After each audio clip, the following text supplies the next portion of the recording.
And me and her, like, we weren't arguing, but you know what I mean? She was just like, you need to stop doing that. And then I tried to change the subject. I go, how is school going, boys? And my sons tell me, well, we didn't have school today, technically. I'm like, well, what's going on? He said, well, there was like a school shooting drill.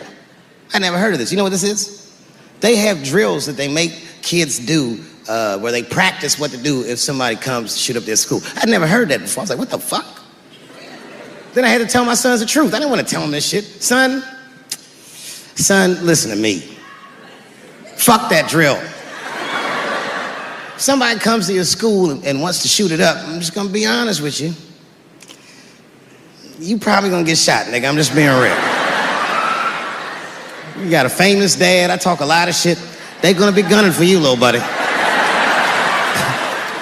Just stay low and run in a zigzag pattern and don't try to save anybody, son. Do you understand me?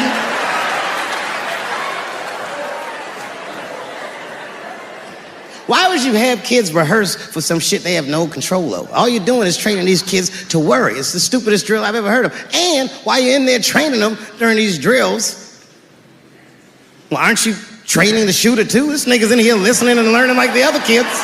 Sit in the back. Where are we supposed to meet?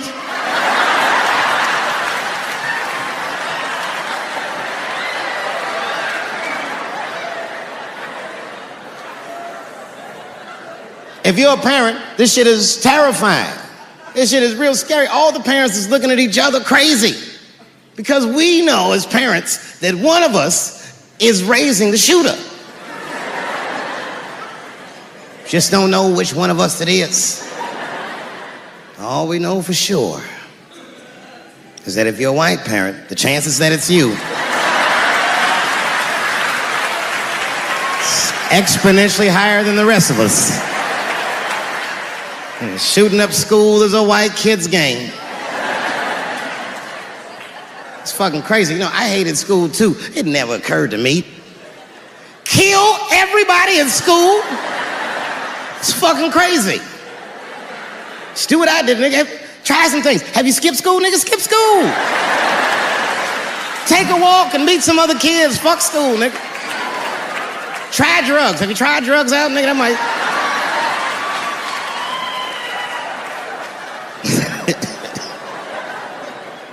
Some scary shit. I've given this a lot of thought. I don't see any peaceful way to disarm America's whites.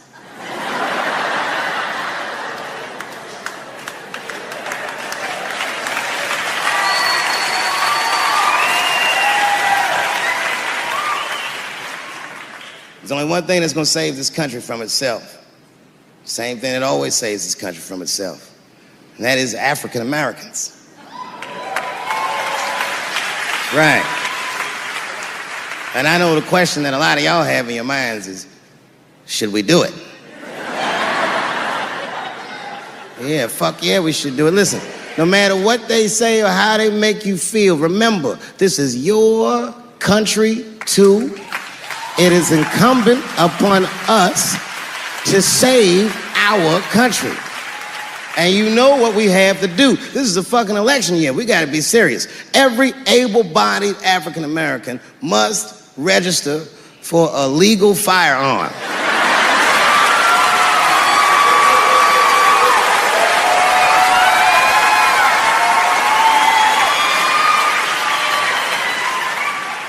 That's the only way they'll change the law.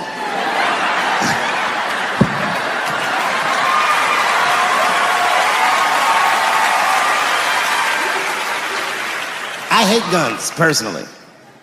I can't stand them. Yeah, but I have several. I don't want them, but I feel like I need them. Don't forget where I live. I live in Ohio. And anyone that knows anything about Ohio knows that even the word Ohio is an old Native American word. It means, literally, a land of poor white people.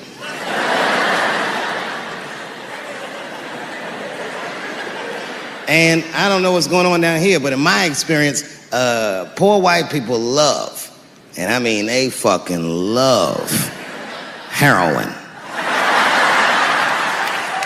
They can't seem to get enough of it. I didn't even know what I was looking at first. I was just driving like, why are all these white people so sleepy out here? These things...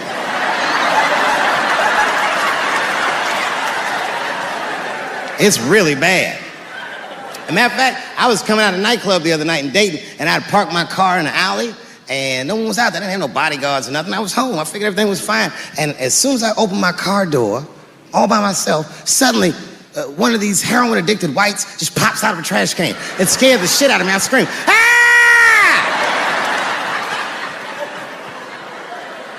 And then I realized it was a woman. She was fucked up. She's like, "Hey, man. Hey, man, relax, okay? I'm sick, all right? I need some drugs, man. Please, I'll suck your dick for $5, man." I was like, ugh. 2.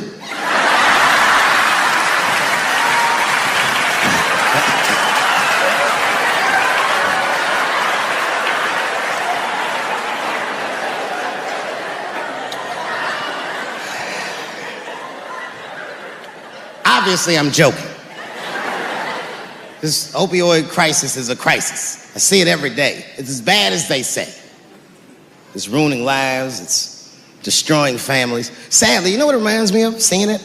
It reminds me of us. These white folks look exactly like us during the crack epidemic. You know, it's really crazy to see. And all this shit they talk about on the news about how divided the nation is, I don't believe it. I feel like nowadays we're getting a real good look at each other.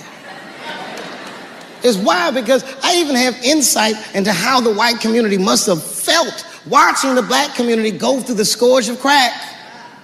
Because I don't care either. Hang in there, whites. Just say no. What's so hard about that?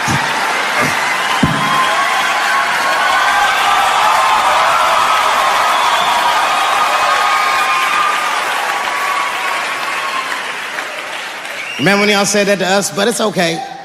There's no grudges. Now you finally got it right. Once it started happening to your kids, you realize it's a health crisis. These people are sick. They are not criminals. They are sick.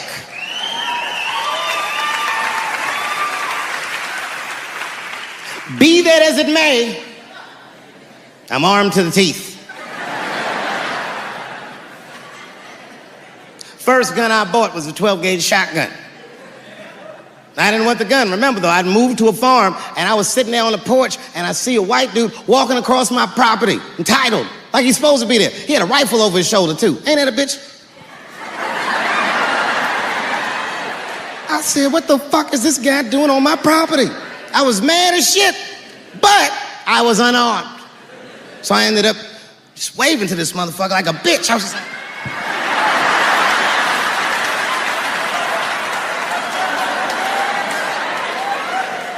And as soon as he got far enough away, I ran to my car and sped to Kmart. This is in a rural white area. And remember, I was nervous because the guy was on my property. I'm black and I was sweaty. You know what I mean? And I ran to the gun counter, black and sweaty, sweating and black. And I looked up at the nigga, I was like, I look like a slave or something. I said, I need a gun immediately, like that, just like that. The guy didn't answer, no questions. He just grabbed a 12-gauge shotgun, handed it to me. I'd never even held a gun before. I'm not a dummy. I'm like, well, I need some bullets too. And the guy reached in the counter, put 2 box shells on the counter. He said, all right, buddy, which box do you want? And I didn't know. One box had a picture of some ducks on it. The other box had a picture of some deer. I said, well, what's that box with them ducks? He said, oh, that there's birdshot. And then he goes just like this, I'm not exaggerating, he goes, that won't kill a man.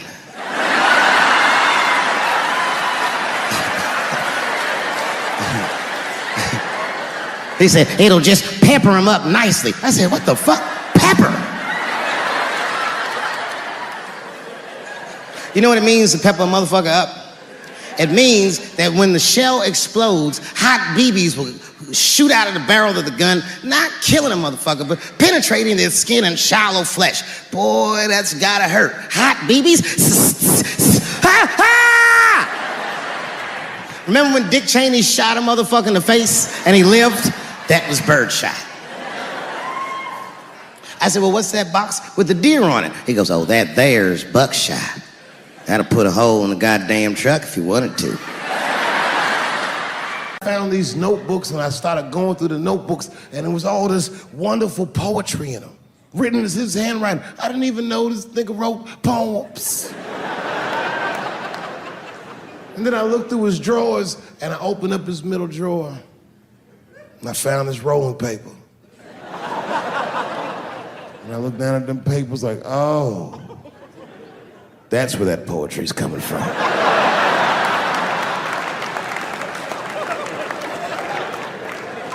And that shit broke my heart. I mean, I smoked weed, but I mourned my son's innocence. And I cried a little bit. And I took his papers upstairs to my room. Rolled some weed that I'd hid from the family. And I got really high. And then I got paranoid, so I put his papers back how I found them. But let me qualify the statement. I am what's known on the streets as a victim blamer. You know what I mean? Somebody come up to me like, Dave, Chris Brown just beat up Rihanna. I'll be like, well, what did she do?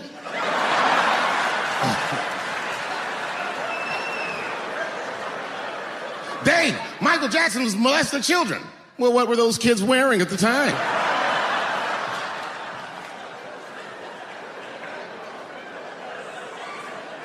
I don't think he did it.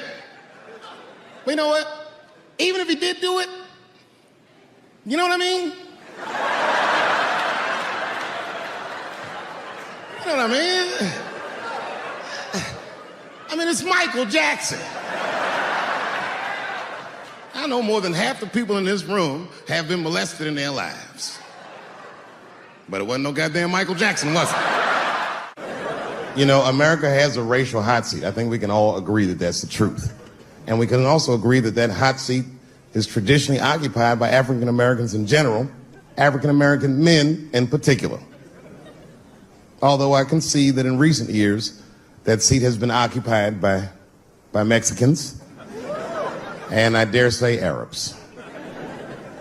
And we, the black Americans, would like to thank you both for your sacrifice and your struggle. We needed a break. We needed a goddamn break. We all go through something, but at least I can leave my backpack someplace. If you Arab and forget the backpack, you got about 20 minutes before they send that robot to blow your shit up. Stars. All our stars, man. R. Kelly pissed on his victim. I know, it was rough. But I mean, again, I can't even judge R. Kelly. First of all, we don't know if these allegations are true, and not even if they are true. If you want to know how I feel about it honestly, if a man cannot pee on his fans, I don't want to be in show business anymore because, well, that's why I got in the game, baby. I got dreams too.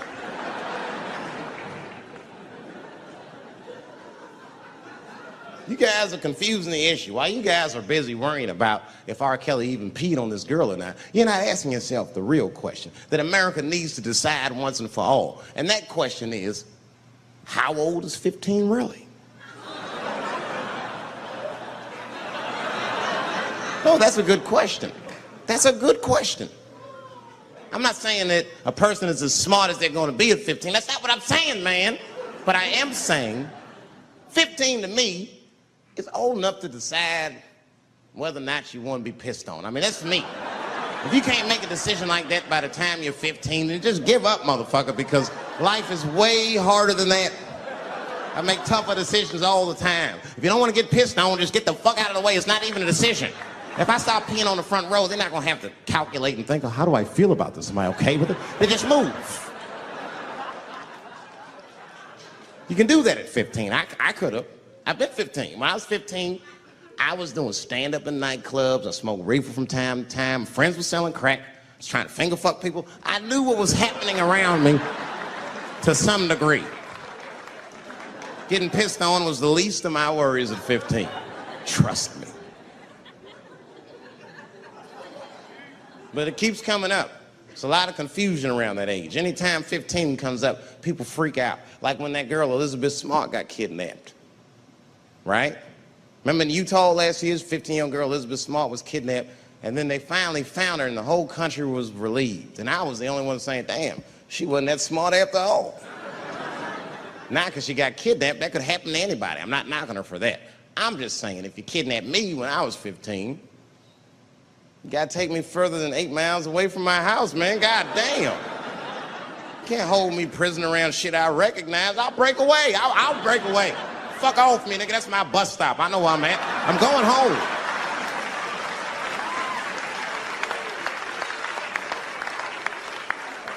She was missing for 6 months, 8 miles away from my house. That's 2 exits, man. That's nothing. And while she was missing, during this half a year that this girl is missing, there's a 7-year-old black girl gets kidnapped in Philadelphia. Nobody knows her name. They might have talked about her 2 or 3 times on the news, but she should have been the top story because she chewed through the ropes and had both of these motherfuckers in jail in 45 minutes flat. 7 years old. I'm not making this up. These 2 crackheads kidnapped her and took her back to the crack house and tied her up. And then they left her. These are crackheads. They got to make moves. Crack to smoke, chocolate to eat. These motherfuckers made moves. It was out. But as soon as they left, this little girl got the nibbling. She was kidnapped at 4 o'clock and at home watching herself on the news at 5:30. That shit is crazy. That's a news story. That is a news story. Now, meanwhile, in Utah, 15-year-old Elizabeth Smart's captors left her alone, too. And they didn't even tie her up because they're hillbillies. They just bounced. Don't try to escape, bitch, or we'll kill you. Be right back. They leave. And she's 15, sitting in the house by herself. How am I going to get out of this? Come on, Elizabeth, think. Think, Elizabeth, how am I going to get out of here? Why don't you just open the fucking door and go outside? Have you thought about that? Do you have a quarter? Do you know your phone number? You're 15, bitch, run. Stop thinking and stop making moves. I know I sound mean, and I know what the people are thinking when I'm saying this. Dave, she is only 15. All right, but that's the discrepancy, because when you talk about a little girl like Elizabeth Smart, then the country feels like 15 is so young and so innocent. On the flip side, here comes 15 again. Now we're talking about a 15-year-old black kid in Florida. This black kid accidentally killed his neighbor when he's practicing wrestling moves that he saw on TV. Now, was he a kid? No. They gave him life. They always try our 15-year-olds as adults. This nigger knew what he was doing. It's a goddamn pile driver. If this kid gets on the ropes, there's no stopping him. You'd have to send the Rock to arrest him. And they gave a 15-year-old boy life in jail. If you think that it's okay to give him life in jail, then it should be legal to pee on him. That's all I'm saying. You got to make up your mind across the board how old 15 actually is. That's all I'm saying. So I'm going to tell you right now, if somebody comes in here and puts a gun in my head and says, Chappelle, you got a choice to make. You're either going to jail for a month or we'll let you go, but you got to let R. Kelly pee on you.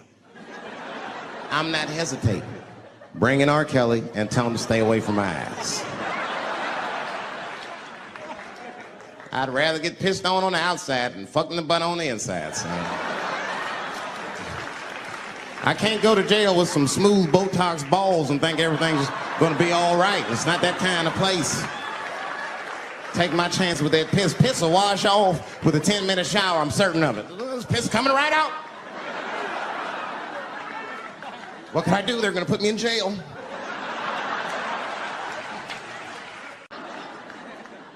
You know who I feel real bad for is Indians. Everybody feels bad for Indians. They get dogged openly because everybody thinks they're dead. These motherfuckers are not all dead, all right? With my own eyes, I've seen a gathering of 1,500 Native Americans. They were all gathered in one place. The place is called Walmart in New Mexico. There's Indians everywhere. I've never seen Indians before. I wasn't even sure if they were Indians. It's fucked up, but I asked one of them. It's not nice, but I seen him in the sports section looking at bows and arrows. I had to say something. Excuse me. I don't mean to be rude. are you an Indian? And he was cool. Yes. Yes, I'm Indian. Still didn't believe him. I had to test him to be sure. This is fucked up. But I had a gum wrapper in my pocket, so I balled that shit up and I threw it on the floor. And a single tear came out his eye. I said, oh, shit. I had so many questions. So what tribe are you from?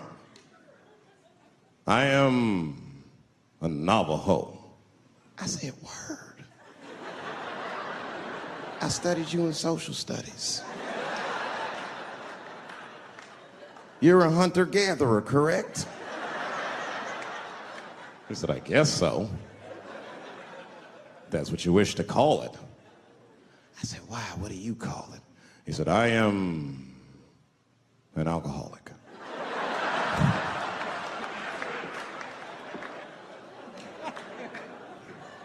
I said, well, what's your name, dog? He said, please. Dog is my cousin. That was a good guess. My name is Running Coyote. What is your name, friend? And that shit caught me off guard. I mean, I didn't want to say my name was Dave to a motherfucker named Running Coyote. This don't feel good enough. He just put me on the spot. I said, huh? My name, what? Oh, my name's Blackfeet. Then I changed the subject. Forget about me. What's going on with you? I want to meet your chief. Why don't me, you, and your chief and your friends get together tonight? We could have a real live peace pipe smoking ritual. We need to celebrate, nigga. I thought you were dead. And he set it up. It was beautiful. It was just like I dreamed. We was all sitting around. Them Indians was beating the drum. Some other Indians came out the back with a long blanket that was folded in half and put in front of us. Opened that shit up, and on the blanket was a long wooden pipe with feathers. And bags of weed were all over the blanket. And Chief walked over.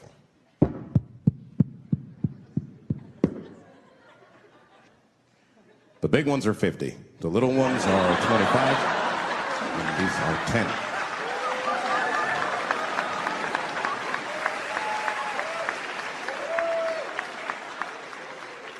Me and those Indians got high as shit. I was baked. I told the chief, we was talking, I cut him off. Time out, chief. Sorry to interrupt. Fucking smashed, man. The weed's too strong. I'm itching. This is PCP. The spirits have got me. Chief, the spirits have got me. And the chief threw some water in my face. Calm down, blackface. Splash. I said, hey, it's Blackfeet, motherfucker. Take it easy.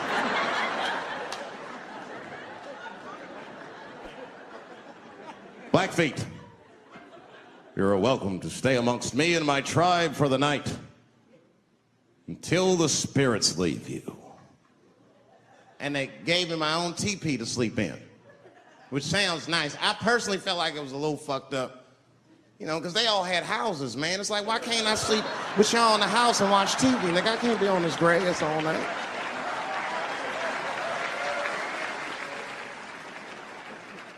Yeah, Indians is rude, man. Everybody's rude. Indians, they eat nasty food. All they ate was corn and shit. Doritos, I think they call them. That's right. People only see the surface. They see the division in our foods. Just because I eat chicken and watermelon. They think that that's something wrong with me. Let me tell you something. If you don't like chicken or watermelon, something is wrong with you, motherfucker. There's something wrong with you. Where are all these people that don't like chicken and watermelon? I'm sick of hearing about how bad it is. It's great. I'm waiting for chicken to approach me to do a commercial, nigga. I'll do it for free, chicken. It's the least I can do. They make fun of Latin people for eating, what y'all eat? Beans, rice, corn. Listen, that's not a reason to hate a motherfucker, all right? It's funny, but it's not a reason to hate. The only reason these things are even an issue is because Nobody knows what white people eat. You've been very good at keeping that shit a secret amongst yourselves. I study white people. You don't know that. I'm writing a paper on you. Not even for school, nigga, just to do it. I'm just doing this independent research. I'm spending my money. That's why I'm working so hard. I follow you around grocery stores. They freak out. I just try to peek in the cart. They always say, get away from my cart, nigga. What are you looking at? Chicken and giblets are over there. You must be lost. These are vegetables.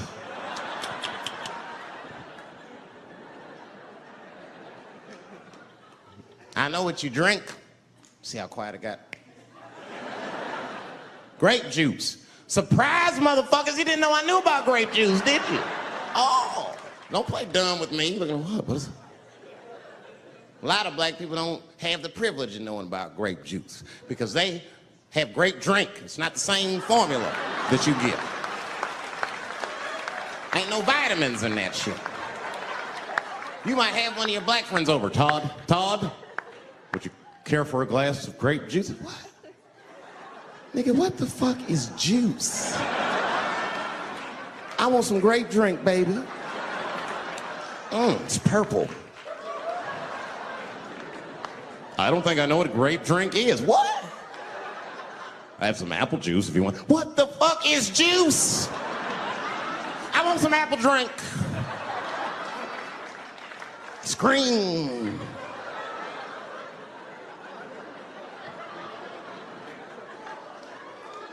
Remember that commercial for Sunny Delight when all the kids run in from outside playing and they all run to the fridge? All right, I got some purple stuff, some Sunny D. As soon as you say Sunny D, all the kids go, yeah! Watch the black kid in the back. If you ever see that commercial again, look at that black kid. He'd be like, I want that purple stuff. That's drink, nigga, that is drink. They want drink. I want all them vitamins, nigga, I want drink. Sugar, water, purple. That's the ingredient, sugar, water, and of course, purple. It's too fucking much. I got a lot of things to talk about tonight. First of all, I've stopped smoking weed. With black people, you didn't let me finish, motherfuckers. God damn. I'm sorry, black people, to break the news so publicly, but I can't smoke with you anymore. Every time I smoke weed with my black friends, all you talk about is your trials and tribulations. I'm sick of that shit. I got my own problems. Nigga, that's a waste of weed. I'm smoking weed to run away from my problems, not take on yours. From now on, I smoke weed exclusively with white people. Calm down, motherfuckers. You win by default. You got good weed conversation. All white people talk about when they get high is other times that they got high. I can listen to that shit all night. Dude, remember at Frank's last week? It's fucking smashed, man. And catalogs everything they drink. 2 shots of Jaeger, tequila, 4 bong hits, man, beer, cheeseburger. That shit is great. Only bad part is you cannot pass out around white people. Every time white dudes pass out around each other, they always do some borderline gay shit when the guy's asleep. Frank fell asleep, so we stuck a carrot in his ass and put shaving cream on his balls. Why, motherfucker? Why would you do that to a friend of yours? He trusted you enough to sleep around you, you gonna put a carrot in his ass? Is that nice? I tell you right now, if I put a carrot in a black dude's ass, a nigga will kill you when he wakes up for some shit like that. That is an automatic death sentence on the street. It's a rap for you. I'm gonna kill that motherfucker. I thought y'all was friends, baby. What happened? I fell asleep at his house, right? We was drinking, and I fell asleep at his house, and while I was sleeping, right? I'm just gonna kill that motherfucker, all right? That's all you need to know. And fuck carrots. Well, I have some very bad news for the people in the front rows. I heard that some of you paid as much as $800 for your tickets. Sadly, I did this same show a couple weeks ago in Atlanta for $60 a head. Can you imagine? Nigga, you could have flown to Atlanta, got a hotel, had some dinner, and came back, and you still have a little money left over, niggas. Paid way too much just to see me in this gay-ass neighborhood. All right, let me roll up my sleeves and tell these pussy jokes. Will told me to say there hasn't been this many pussy references in this room since Cats was here. Boy, I gotta tell you, man, I've been doing this set all week, and boy, I've been telling these jokes, and sometimes niggas look like they're in actual pain over the jokes. None of it's that bad to me, but I understand why it could hurt some people's feelings. So tonight,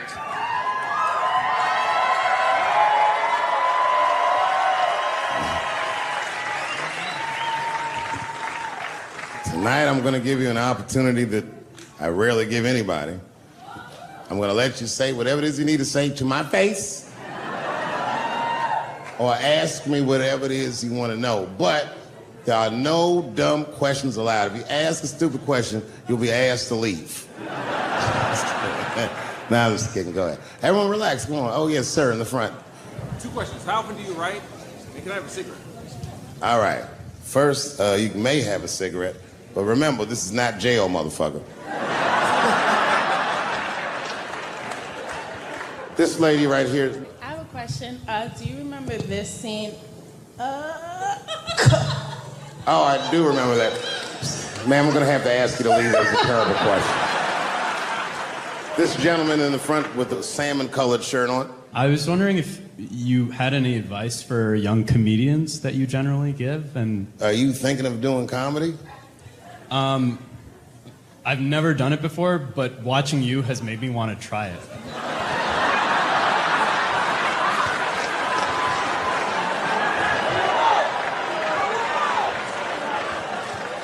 I don't know if that's an insult or not. It's a compliment. It's. I mean, niggas don't say I've never done brain surgery, but it looked a lot easier than I thought. I'm teasing. All right, here'll be my advice. Okay, I don't know how comedians start nowadays, right? But what I would suggest is just start. And once you start, you can't really stop, no matter what happens, no matter how bad it gets, no matter what people say. You know what I mean? Because comedy is weird like that. You know why I hate watching other comedians do comedy? Not because I hate other comedians, but because I love comedy so much. It's like watching somebody else fuck your girl. And I say, fuck her better than that. Yes, you on the aisle up there, the lady with the long... Yes, you, standing up. I see you. My favorite book of all time, The Narrative of the Life of Frederick Douglass.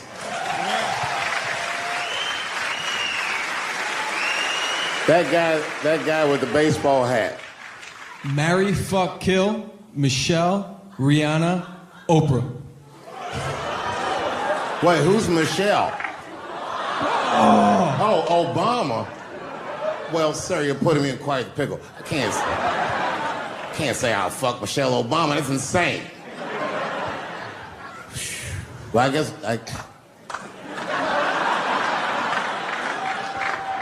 because I wouldn't kill any of those women. But I'd fuck all three of them.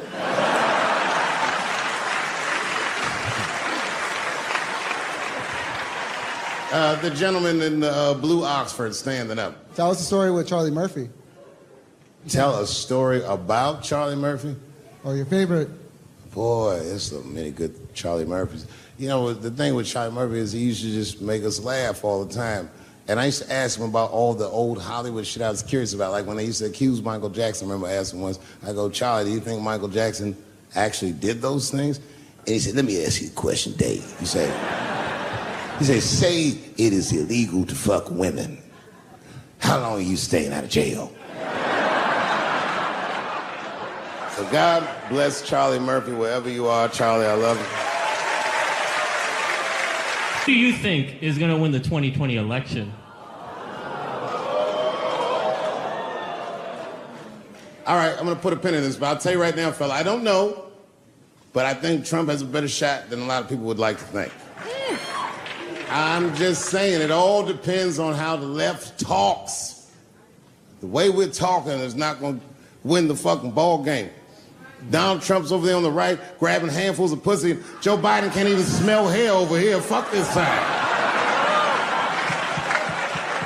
All right, man, go ahead. Thank you so much for this show. And How old are you? 25. 25? Yeah. Boy, don't let R. Kelly see you. He's gonna pee on you by accident. Oh, my bad. I thought she was 15. Yuck. I'm totally joking. I'm sorry. My question is there anything you've learned from another comedian that you feel like will stay with you for life? I tell you what, miss, that's a good question.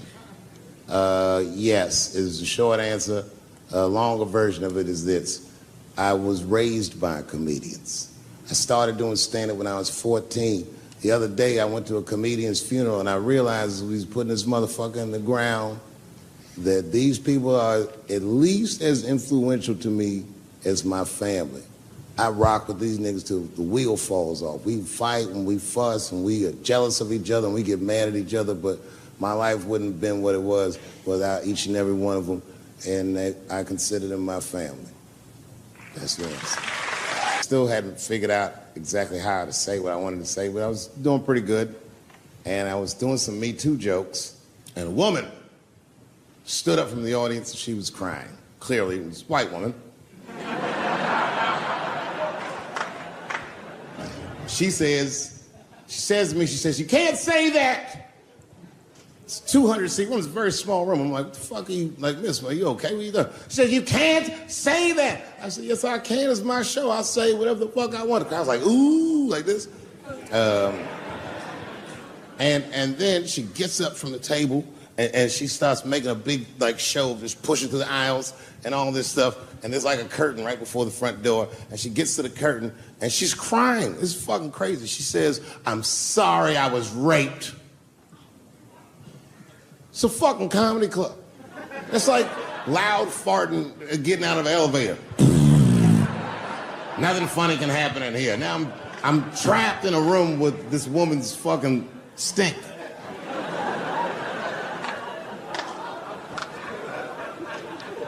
And I say, miss, it is not your fault that you were raped, but it's not mine either. Ta-ta, bitch, like this. She storms out. Now the room is very uncomfortable, but I managed to get the crowd back, but I'm like, a little traumatized. Same show, there's a trans woman sitting in the audience. This is a true story. This was like a few weeks ago. I did 6 shows that weekend. This trans woman came to 4 of them. Calls herself Daphne. Man, this chick Daphne was in there cracking the fuck up at everything I said about everybody. It was amazing. She was laughing, and it was fun to watch her laugh. You could tell she was letting go with something that was heavy, and she'd throw her head back, and she'd smile with all her teeth. She was having a great time. And the more fun she had, I felt bad, because I knew I had some trans jokes to unload. And I thought to myself, maybe I shouldn't say these jokes, because I don't want to, like, fuck her evening up. She's having so much fun. But then I thought to myself, well, if I can't say it in front of her, should I say this shit at all? So I let her rip. And to my surprise, Daphne laughed harder at the trans jokes than anybody in the room. In fact, everybody in the room would look at her to make sure it was okay. And I got off stage, I was in the dressing room, I was like, man, this is a fucking weird show. I'm sitting in the dressing room by myself just trying to figure out, like, what the fuck just happened out there? Like, why is it that this one woman can't take any of these jokes and Daphne can take all of these jokes, so weird. And then I realized, Daphne used to be a man.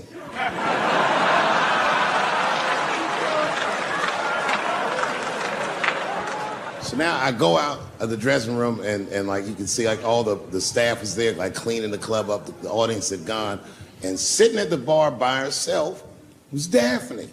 And she's like, hey, Dave, come join me for a drink. And I don't want her to think that I'm transphobic or nothing, so I'm like, fuck, I guess I could have at least a drink. And we get some tequila and we're sitting there. And she was fucking cool. Turns out that Daphne, she wants to be a comedian. She was asking me for advice, and I told her advice and all that shit. And then she says to me, she says, boy, you sure do get a bad rap for your trans jokes. I said, Daphne, thank you, but you don't have to say that. I hope I didn't offend you. She goes, no. She said, in fact, I read about you in the New York Times. I said, you did? She said, yeah. She said, I thought it was interesting that they blamed you for R. Kelly. They said you normalized him for telling jokes about him. I go, yeah, they said that. She goes, I wonder why they never said that you normalized transgenders by telling jokes about us. And I'd never thought about that. It never occurred to me. And we started making out. And then like, I reached up just to see what it felt like. I was like, what? And it felt like pussy, did it? I was just like, go ahead, ask me a question. What the fuck you gonna do if Trump get reelected? What am I gonna do if Trump gets reelected? Probably get a significant tax break.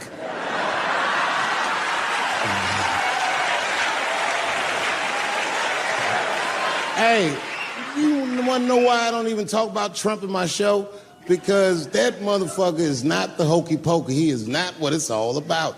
There's millions of people that put him in power, and the ideas that he puts forth are not his own. He's singing poor white people's greatest hits. So why the fuck would I worry about him and not the other millions? I really know who I'm gonna vote for next time if things keep going the way it's going is that gay dude. No, Mike Pence. It's a safe place where I could tell some jokes. And I find out that this comedian I know, Chris Tucker, who's in all those Rush Hour movies, I find out that Chris is in San Francisco too at some charity event. So I call him, I'm like, yo, I just saw you at some charity event. I said, I'm doing a show at the Punchline. Why don't you come by the club after your event? He's like, cool, Dave. I thought you was dead, nigga. I'll come by. He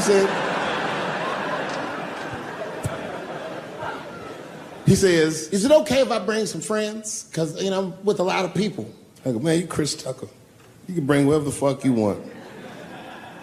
And then I show up to the club late that night. And I walk into the dressing room. And sitting in the dressing room is Gavin Newsom, who at the time was the mayor of San Francisco, but now he's the governor of California. And sitting next to him was Kamala Harris, who at the time was the DA of San Francisco. Now she's the senator from California that's front-running on the Democratic ticket. And sitting next to her was Al Gore. It's fucking weird. And sitting next to Al Gore was the guys from Google, Sergey, and I don't know how to say these. All right. And it was Chris Tucker and Ben Jealous, who at the time was the president of the NAACP, who was all just at this big charity dinner, and Paul Mooney was drinking scotch. And we all was just in there. And, you know, first I was a little uncomfortable when we started talking, and we all got along really well. At some point, Kamala Harris she says to me, she goes, you know, a friend of mine is announcing his candidacy for president tomorrow. I went to college with him.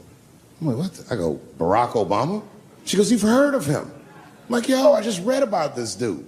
And she goes, yo, yeah, blah, blah, blah, we talking. She goes, you know what? She says, let's call him on the phone. I said, what the fuck? And she picks the phone up and she dials and she's listening like this. And she goes, this is voicemail. And she gives me the phone, she goes, leave him a message. You know, I didn't know what to say. I just said what you say to any black dude that's running for president. You know, stay low, running a zigzag pattern, this kind of shit.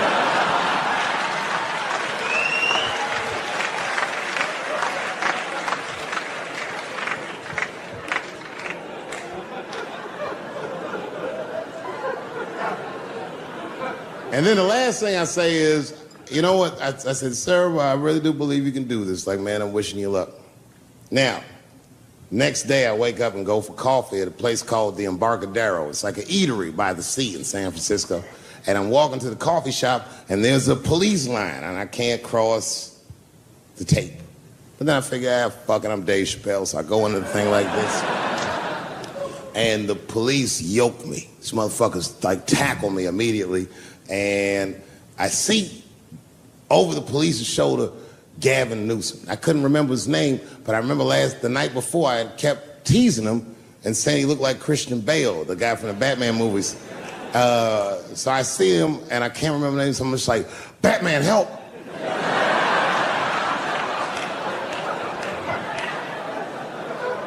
And he stops, he's like, Dave? And then the police see that the mayor knows me, so they're all like, oh, sorry about that. And he's like, hey, back up, everybody. And he just picks me up. He's like, I'm really sorry about that. I'm like, I'm fine, don't worry about it. And he's like, listen, I'm here with Prince. Would you like to meet him? I'm like, I know Prince. That's my nigga. And we go around the corner, and it was Prince Charles, the Prince of England.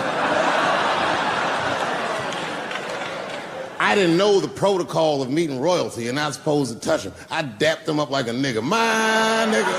Ah! Just hugging him and shit like this, dapping him up, like this. And that nigga was cool too. I was like, that's really fucking weird. And then I was just out there in the upside down, not having no TV show, trying to figure life out. And the election was going on in the background. And this guy, Barack Obama, was picking up steam. This motherfucker was killing it. And I had a chance to go to the last debate on the Democratic ticket, and I went. It's me and Chris Tucker sitting in Myrtle Beach, South Carolina.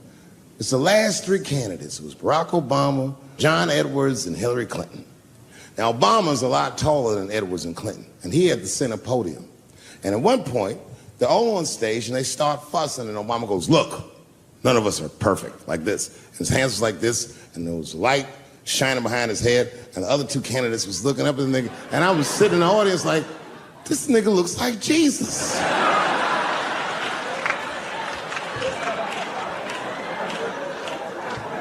And I realized in that moment that I was looking at the next president of the United States. I was certain of it. I couldn't explain it, but I knew what I was seeing. And I got really excited. And I'm not that kind of guy. I said, I gotta meet this motherfucker. So I stayed. They were all on stage doing interviews, and I just waited. I was waiting and waiting, and then John Edwards was done with his interviews first, because everybody knew he wasn't going to win.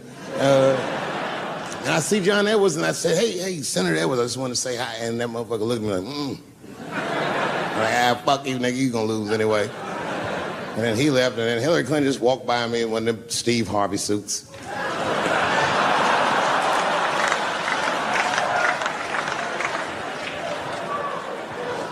But Obama was taking forever. Everybody wanted to talk to him. When I knew the media saw exactly what I saw, there was no question about it. That was the guy. I waited and I waited, and finally, it must have been over an hour and a half, he finishes his last interview. He's like, man, thank you very much. Good talking to you. And he turns around, and we make eye contact. He sees me, and when he sees me, he looks over, he goes, Dave Chappelle. And Obama did me the same way I did Prince Charles. He dapped me up, and he like bro hugged me, and he pulled me in, and I'll never forget this. He said in my ear, I got your message. Thank you very much, New York City. Thank you very much for being here. But before I start tonight, I just wanted to read a brief statement that I prepared. I denounce anti-Semitism in all its forms. And I stand with my friends in the Jewish community. And that Kanye, is how you buy yourself some time.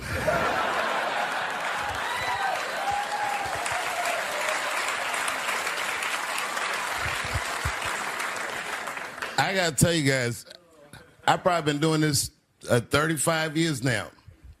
And early in my career, I learned that there are two words in the English language that you should never say together in sequence. And those words are the and juice. I've never heard someone do good after they said that.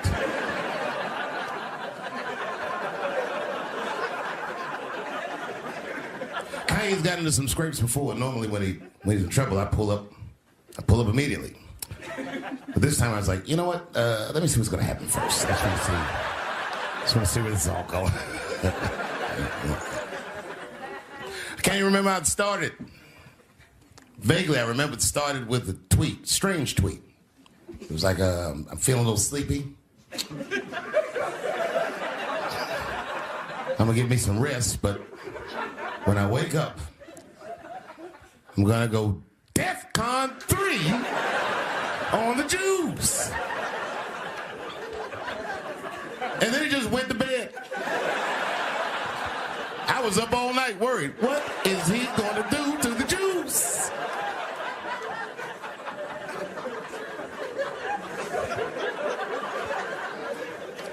I grew up around Jewish people.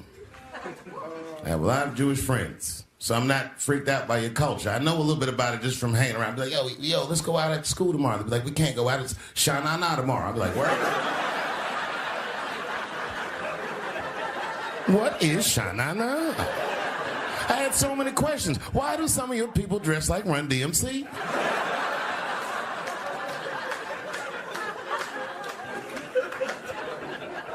When Kanye woke up from that nap, he went right to work.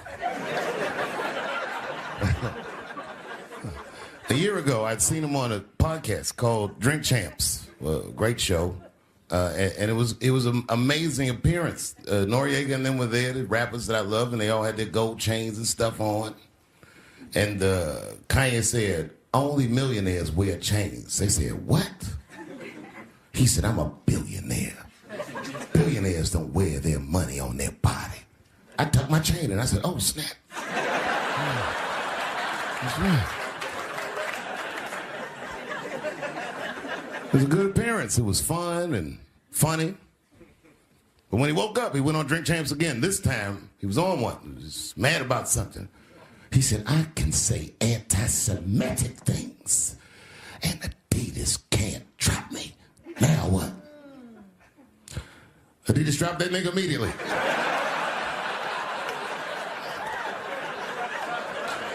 Ironically, Adidas was founded by Nazis.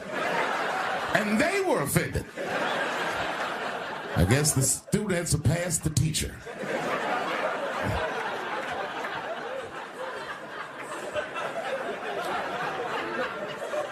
It's a big deal.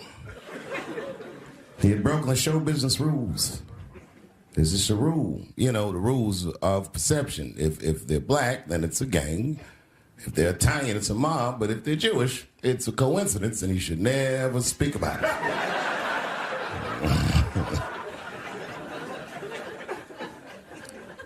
Kanye got in so much trouble, Kyrie got in trouble.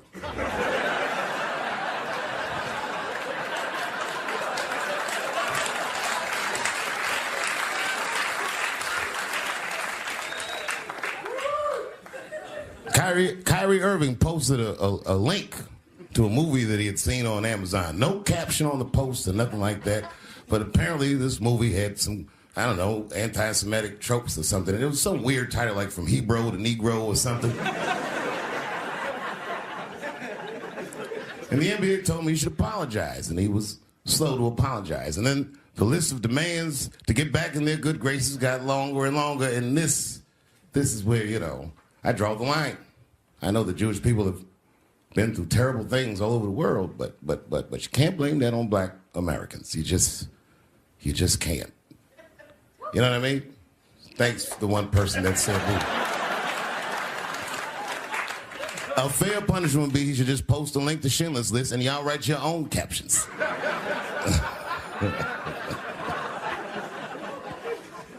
Kyrie Irving's black ass was nowhere near the Holocaust. In fact, he's not even certain it existed.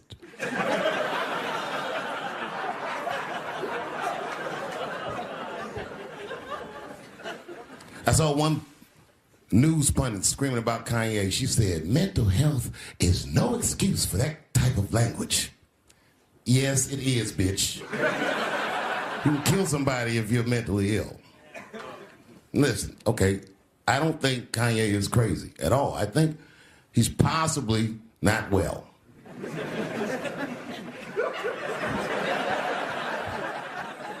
Well, I've been to Hollywood. I don't want y'all to get mad at me. I'm just telling you, I've been to Hollywood. This was just what I saw.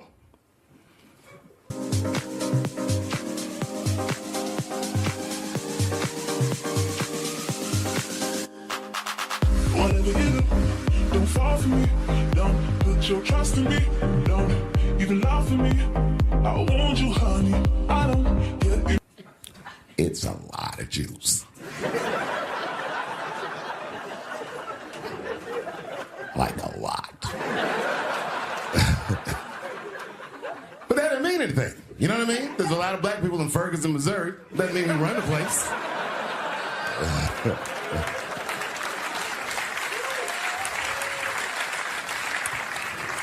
I could see if you had some kind of issue.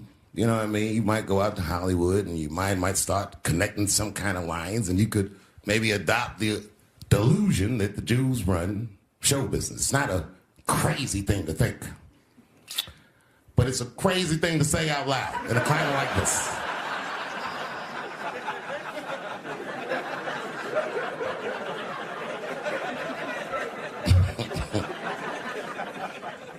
Now the midterms are over, and it's crazy climate. And I got to tell you, I feel like this midterm, like all of humanity, depends on it. And it's an ominous sign. The most ominous sign of the midterms, I believe, would be Herschel Walker, who I don't want to speak badly of because he's black. But I have to admit, he's observably stupid.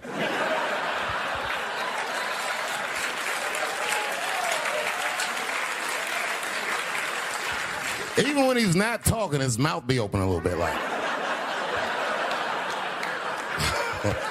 He's the kind of guy that looks like he thinks before he makes a move on tic-tac-toe.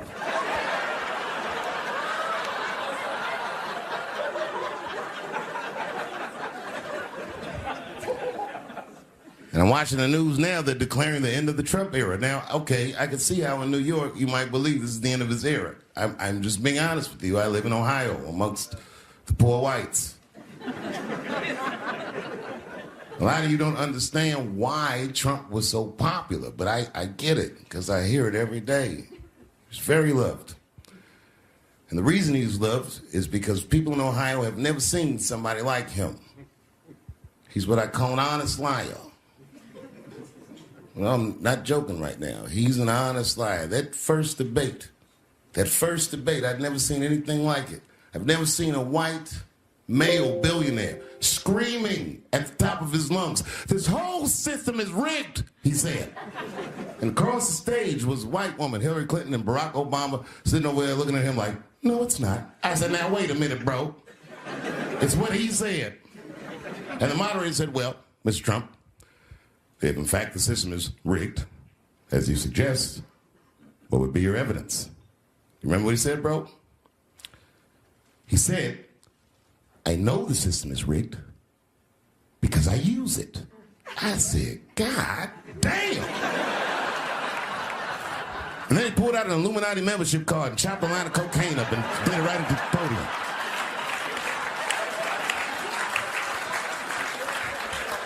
No one had ever heard someone say something that true. And then Hillary Clinton tried to punch him in the taxes. She said, "This man doesn't pay his taxes." He shot right back. "That makes me smart." But we've already been through it, like Michael Jackson. Remember when they said all that shit about Michael Jackson? They never proved anything till his dying day, but they said that he did some very heinous things. And one time I watched a documentary about it. They were talking about all the shit Michael Jackson allegedly did. And as they were saying all these allegations, they started showing pictures of his home, the Neverland Ranch. You ever seen Michael Jackson's house on television? Well, the short of it is, there's a lot of things for kids to do at that place.